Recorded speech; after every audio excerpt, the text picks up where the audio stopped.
Olá a todos novamente, bem-vindos à parte 2 da aula 2, onde nós vamos discutir os benefícios da energia solar fotovoltaica. Nesse vídeo, eu espero derrubar alguns mitos que ainda rondam essa modalidade de conversão de energia e mostrar para vocês que, na verdade, tem mais vantagens do que desvantagens. Muito bem, então, o primeiro ponto que eu queria tocar é que a fonte solar, né, a energia solar fotovoltaica, é uma fonte extremamente limpa de energia, o que significa que a emissão de gases do efeito estufa é muito baixa. Então a gente pode olhar nesse gráfico que está aqui na tela, e aí eu vou dar os créditos, obviamente, ao artigo de onde eu tirei essa informação, um estudo bem recente, 2015, onde eles fazem essa análise não só para a energia solar fotovoltaica, mas para muitas outras fontes energéticas. Então, aqui no eixo Y desses gráficos, os gráficos são a mesma coisa, só que para diferentes fontes energéticas. Então, a gente tem aqui a geração de resíduos, né, do efeito de gases do efeito estufa, medidos em gramas de gás carbônico equivalente para cada quilowatt-hora de energia gerada. Então, ou seja, para cada quantidade de energia gerada, o quanto de carbono é emitido pela fonte, né? Então a gente tem diversas fontes, né? Aqui à esquerda eu tenho as fontes com maior produção de carbono e todas elas são as fontes de combustíveis fósseis, né? A gente vê aqui, né, por exemplo, carvão, a gente vê petróleo e gás natural, né?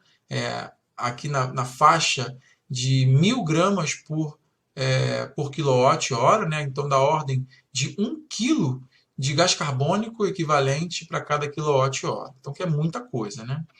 Então, a gente tem aqui, eu vou pular diretamente para as outras fontes mais conhecidas. A gente tem a hidroeletricidade, né, energia hidrelétrica. A gente tem a fonte nuclear, a fonte eólica como as menores poluidoras de todas, né, aqui na faixa dos 20 gramas de gás carbônico equivalente para cada quilowatt-hora gerado. E a energia solar é essa que está aqui, ó. Ela é um pouco mais alta que essas aqui, mas ainda assim, quando comparadas aos combustíveis fósseis, da ordem de 1 quilo, a gente está falando aqui da geração da casa dos 60 gramas de gás carbônico equivalente. Então a gente percebe que, na verdade, a fonte solar é uma fonte limpa de energia. Ela é pelo menos 10 vezes menor que as outras fontes não renováveis, né? A gente tem depois aqui a biomassa e, enfim, depois vocês podem dar uma olhada com mais cuidado nessa informação, podem abrir e ler o artigo, que vale muito a pena. Então, legal, geração limpa de energia. O segundo ponto que eu queria mostrar para vocês, ainda no mesmo estudo, é o consumo de água durante a geração de energia elétrica. Só uma coisa que eu vou falar aqui anteriormente. Ué, professor, mas como é que a energia solar gera gás carbônico? Bom, é claro que durante a operação dela não tem nenhuma geração de gás carbônico. Então aqui está sendo contabilizada a geração de gás carbônico durante a produção dos módulos fotovoltaicos e dos componentes do sistema, tá? Então, durante a produção, a geração de energia fotovoltaica também, o consumo de água é muito baixo, não só durante a operação, aqui também está contabilizado durante a produção dos módulos, mas durante a manutenção, durante a operação, né, aqui na manutenção dos módulos fotovoltaicos, geralmente eles têm que ser limpos, né, de tempos em tempos, então existe algum consumo de água. Então aqui é um gráfico de barras, mostrando quanto cada fonte consome de água durante a sua vida útil, né? Então aqui eu tenho carvão, aqui eu tenho gás natural, energia nuclear, e aí eu vou pular aqui diretamente fotovoltaica e eólica, né? Então a gente percebe que as fontes não renováveis de energia, né, elas consomem muita água, e aí as fontes eólica e solar são as com menor consumo de água durante a sua vida útil. Em particular, a fotovoltaica ela é bem pouquinha também. Então, comparando aqui, né, em números absolutos, né, a fonte fotovoltaica gasta em torno de 100 galões de água para cada megawatt-hora gerado. Legal, então segundo ponto, baixo consumo de água. O terceiro ponto que eu queria abordar com vocês é a razão energética, que no caso da energia solar não é extremamente baixa, como em outras fontes, mas ela é moderada. Então vamos tentar entender esse gráfico aqui. Aqui é a quantidade de vezes, né, é, que a energia gerada por uma fonte ultrapassa a quantidade de energia consumida para a operação ou para a produção dos componentes, né? Então, o que eu quero dizer com isso? Para você fazer os módulos fotovoltaicos na fábrica e os componentes de um sistema fotovoltaico, existe o consumo de energia elétrica e outras formas de energia. Então, durante a operação do sistema fotovoltaico, ele vai gerar uma certa quantidade de energia. Então, o número que a gente está vendo aqui nesse slide, nesse gráfico, é quantas vezes a quantidade de energia gerada ultrapassa a quantidade de energia consumida por uma fonte durante toda a sua vida útil. Então, a gente consegue ver aqui nesse gráfico, na esquerda, né, que a fonte hidrelétrica ela é muito sustentável nesse sentido, né, de que ela gera da ordem de 200 a quase 300 vezes a quantidade de energia necessária para produzir, né, as usinas. Depois a gente tem aqui outra fonte hidrelétrica, que eu vou pular. A gente tem a energia eólica, que também é muito sustentável nesse sentido, né, gera muito mais do que consome. Biomassa e a solar fotovoltaica está aqui, gerando entre 3 e 6 vezes mais energia do que consome. Só desse número ser maior do que 1, ele já é benefício vantajoso, né? Porque você vai gerar mais energia do que consome. É claro que quanto maior, melhor. E aí, obviamente, o desenvolvimento de novas tecnologias que consumam menos energia vai fazer esse fator do fotovoltaico aumentar. Mas ainda assim, a gente considera essa uma vantagem, porque eu gero entre 3 e 6 vezes mais energia do que consome, e isso ainda é muito bom.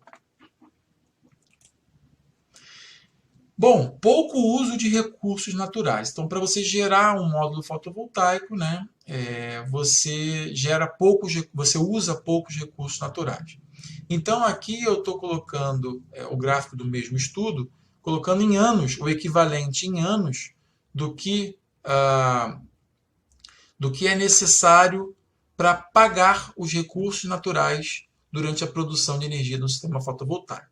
Então, aqui a gente vê que é necessário que o módulo sobreviva, né, gere energia por entre 1 e 3 anos, aí dependendo da tecnologia, aqui embaixo eu tenho diversas tecnologias, né, filmes finos, silício multicristalino, monocristalino e por aí vai, mostrando então quanto tempo é necessário que ele produza energia para pagar os recursos energéticos, né, os recursos naturais energéticos.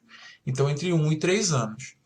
Bom, mas isso é vantajoso, porque depois de 3 anos, toda a vida útil do seu módulo vai ser vantagem, né? Vai ser só benefício. Como um módulo costuma viver da ordem de 30 anos, então você tem muito mais vantagem do que desvantagem nesse caso. E por fim aqui, o último fator, que é o fator financeiro, econômico, né? Existe um mito que ronda a energia fotovoltaica muito grande, de que é muito caro, né? Mas a gente precisa relativizar isso, precisa entender que depende do ponto de vista, né? Qual é o outro insumo ou outra coisa que a gente gasta, coloca o nosso dinheiro, invista o nosso dinheiro e esse dinheiro retorne ao longo do tempo? É difícil, né? Geralmente a gente consome muitas coisas. A própria energia elétrica que a gente paga para a distribuidora é um dinheiro jogado fora. Você, claro, usou, consumiu aquela energia elétrica para as suas atividades, mas é um dinheiro que você nunca mais vai ver de volta. Quando você faz uma instalação fotovoltaica, você deixa de pagar a distribuidora, né, o valor da conta no final do mês, e você está gerando sua própria energia. Isso significa que você está economizando ao longo do tempo. É claro que você teve que fazer um investimento inicial. E aí a conta, existe uma conta, obviamente, para cada sistema especificamente, mas esse tempo de payback, o tempo de retorno financeiro, que é o tempo que você vai economizar tanta energia elétrica para a distribuidora, que você vai acabar pagando o seu sistema, ele está entre 1 e 10 anos, dependendo do tamanho do sistema, como eu falei. Para consumidores residenciais, isso geralmente é entre 4 e 5 anos. Tá? E tem aí, hoje em dia, empresas que oferecem até linhas de crédito e financiamento que você parcela o seu sistema fotovoltaico de uma forma que você praticamente continua pagando um valor igual à sua conta de energia elétrica. Ou seja, então, a energia fotovoltaica compensa financeiramente. Ela não é cara desse ponto de vista. Inclusive, quero trazer para vocês aqui um gráfico do preço médio de venda de energia fotovoltaica, aqui calculado em dólar por watt, mostrando que lá em 2008, né, há mais de 10 anos atrás, isso era da ordem de 4 dólares por watt. E aí, com o desenvolvimento de tecnologia, olha que interessante, em 2019 já se chegou a 22 centavos de dólar por watt. Ou seja, uma redução aqui de mais de 10 vezes. Né? Muito interessante. Ou seja, no passado a energia fotovoltaica era cara, isso é verdade. Mas as tecnologias já evoluíram tanto que hoje compensa financeiramente. E só para citar, esse é um outro artigo diferente, tá? De 2019. Quem tiver curiosidade depois pode dar uma olhada. Bom, então é isso, gente. Acabou o conteúdo aqui dessa parte 2 da aula 2. E na parte 3 eu vou fazer um breve histórico sobre energia solar fotovoltaica e os seus componentes. É isso, até a próxima. Valeu.